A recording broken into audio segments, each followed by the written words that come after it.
নিয়ে চলছেন। আমাদের বুঝে ধরুক বা না ধরুক এর উপর ইমান রাখতে হবে। মিরাজের ঘটনা যেহেতু কোরআনে আসছে, এর প্রতি আমাদের ইমান, কারণ এটা অলৌকিক ঘটনা, এটা আশ্চর্য ঘটনা, এটা আমাদের বুঝে ধরবে না। এটা কেমনে সম্ভব? আল্লাহ রাব্বুল আলামিনের কুদরত দ্বারা এটা সম্ভব। এইটার উপর ইমান রাখতে হবে। অনেকে বলে সেখানে বরফের স্তর আছে, 7 আসমান ভেদ করে কেমনে গেল? আগুনের স্তর আছে, কেমনে গেল? মুহাম্মদুর রাসূলুল্লাহ সাল্লাল্লাহু আলাইহি সাল্লামকে আল্লাহ রাব্বুল আলামিন এমন একটা রাস্তায় দিয়ে নিয়েছেন যেখানে একদম নিরাপদে আল্লাহ রাব্বুল আলামিন মুহাম্মদুর রাসূলুল্লাহ সাল্লাল্লাহু আলাইহি সাল্লামকে নিয়ে গেছেন।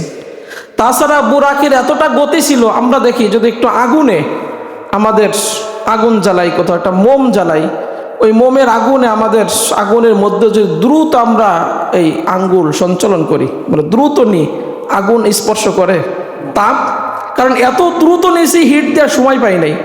বুরাকের গতিটা এত ছিল, যদিও থাকে সেখানে শীতল স্তর, আগুনের স্তর, মুহাম্মদুর রাসূলুল্লাহ সাল্লাল্লাহু আলাইহি সাল্লামকে এত দ্রুত নিছেন যে ওই তাপ দেওয়ার কোনো সুযোগই পায়নি। এটার প্রতি ইমান রাখতে হবে। এই জন্য আল্লাহ দেখেন শুরুতেই বলছেন সুবহান। আমরা কোন আশ্চর্য বস্তু দেখলে কি বলি? সুবহান আল্লাহ। আশ্চর্য বস্তু শুনলে কি বলি? সুবহান আল্লাহ। আল্লাহ শুরুতেই বলছে সুবহান আল্লাযী আসরা। কি আশ্চর্য, কি আজীব ব্যাপার! পবিত্র ওই সত্তা যে তার বান্দাকে রাতের সামান্য কিছু সময় ভ্রমণ করালেন মসজিদুল হারাম থেকে মসজিদুল আকসা, যেখানে যেতে সেই সময় লাগতো প্রায় 6 মাস। সে মতো যানবাহন ছিল না, কেউ হেঁটে যেত, উটে চড়ে যেত, বিভিন্ন ভাবে তারা সেখানে যেত, প্রায় 6 মাস সময় লেগে যেত। আর সেখানে সামান্য কিছু সময় নিয়ে গেলেন। যাই হোক, মুহাম্মদুর রাসূলুল্লাহ সাল্লাল্লাহু আলাইহি ওয়াসাল্লাম ভ্রমণ করাই নিয়ে যখন আসলেন মক্কায়, নবীকে নবী বলে কেউ সাব্যস্ত করে নাই। বিশ্বাস কেউ করছে? আবু জাহেলরা করে নাই, বিশ্বাস করছিল হযরত আবু বকর রাদিয়াল্লাহু তাআলা আনহু।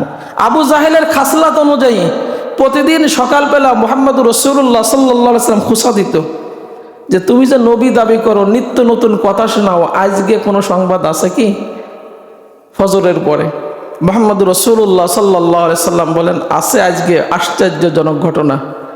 আজকে আমি কাবার হাতিমে অথবা উম্মে হানির ঘরে ঘুমাইছিলাম, 3 জন ফেরেশতা এসে নিয়ে আমার হাত টাট ফেরে কলব বের করে ঈমান এইগুলো দিয়া আমারে মসজিদুল হারাম থেকে আকসায় নিয়ে গেলেন, সমস্ত নবী উপস্থিত করালেন, নামাজ পড়লাম, 7 আসমান পাড়ি দিয়ে আল্লাহর সাথে সাক্ষাৎ করে আমি রাতের সামান্য কিছু সময় দুনিয়াতে আসছি। আগে তোমারে যা পাগল ভাবতাম, তুমি তখন বড় পাগল। কে বলতেছে? আবু জাহেল বলতেছে। এমনি তো বিশ্বাস করে না, এখন তো মোটেও বিশ্বাস করে না। এটা কেমনে সম্ভব? কই তোমাদের কুরাইশ গোত্র থেকে যারা ব্যবসায়ী গিয়েছিল সিরিয়ায়, তাদের সাথে আমার সাক্ষাৎ হয়েছে। তারা যাচ্ছিল, আমার বুরাক এত দ্রুত যাচ্ছিল, আমি তাদেরকে সালাম দিলাম, যাওয়ার পথে আমার বুরাকের দ্রুত গতিতে তাদের উট একটা পড়ে হাত পা ভেঙে গেছে। এবং তারা বলল, কি ব্যাপার, এই রাতে মুহাম্মদ সাল্লাল্লাহু আলাইহি সাল্লামের কণ্ঠ শোনা যায়? তারা আসলে জিজ্ঞেস করো। তাদের একটা উট হারিয়ে গেল। তাদের উটের উপরে ছিল 2টো বস্তা, একটা সাদা বস্তা, কালা বস্তা। আমি নিজ চক্ষে দেখছি। তারা অপেক্ষায় থাকলো যে দেখি ব্যবসায়ীরা ফিরে আসুক, শুনবো যে কাহিনী কি। তারা যখন ফিরে আসলো, তাদের কাছে শোনা হলো, তারা বললো, হ্যাঁ আমাদের তো এরকমটা মনে হয়েছে মুহাম্মদ সাল্লাল্লাহু আলাইহি সাল্লামের কণ্ঠ। আমাদের এরকম উট হারাই গেল, পা ভেঙে গেছে উটের, ঘটনা তো সত্য। কিন্তু তারপরেও বুঝে, কারণ ঈমান নাই তো, হিদায়াত নাই তো, এই জন্য বুঝে ধরে না। চলে গেল আবু বকর রাদিয়াল্লাহু তাআলা আনহুর বাড়ি। শুনছো তোমার বন্ধু আজকে কি কাম ঘটাইছে রাতে? সে নাকি আজকে কাবার, যেখানে আমাদের ফিলিস্তিনে যাইতে মসজিদুল আকসাইতে 6 মাস সময় লাগে, আর সে নাকি রাতের সামান্য কিছু সময় ভ্রমণ করছে।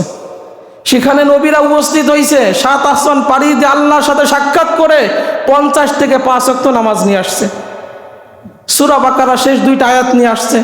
শিরিক না করলে আল্লাহ উম্মাদকে মাফ করে দেবে, এই ওয়াদা নিয়ে আসছে। আল্লাহর কাছ থেকে 3টা জিনিস নিয়ে আসছে মুহাম্মদুর রাসূলুল্লাহ সাল্লাল্লাহু আলাইহি সাল্লাম। আবু জাহেল বলে, এই কথা কি নবীজি বলছে? হ্যাঁ নবীজি বলছে।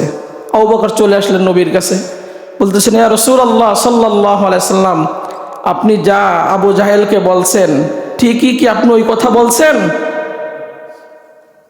নবীজি বলেন, আবু বকর, ও কথা আমি বলছি। আজকে রব্বুল আলামিনের সাথে আমার সাক্ষাৎ হয়ে গেল, দিদার হয়ে গেল, আমি এই কথা বলছি, এটা আমার মিরাজের ঘটনা। তুমি ঈমান আনো কিনা, তুমি বিশ্বাস করো কিনা? হযরত আবু বকরের জবান থেকে একটা কথা বের হয়ে গেল, নবী দুনিয়ার মানুষ যদি বিশ্বাস না করে, আবু জাহেল উতবা সাইবারা যদি বিশ্বাস না করে, আমি আবু বকর সর্বপ্রথম ঈমান আনলাম আপনার মিরাজের ঘটনা সত্য। চিন্তা করছেন? নবীজি বলেন, আবু বকর, সাধারণ তোমাকে ডাকা হতো আবু বকর, আজকে থেকে তোমাকে আবু বকর ডাকা হবে না, আজকে তোমাকে ডাকা হবে, আজকে থেকে একটা তোমাকে লকব দিলাম, উপাধি দিলাম সিদ্দিক। সিদ্দিক তোমাকে উপাধি দিলাম যে তুমি চরম সত্যবাদী।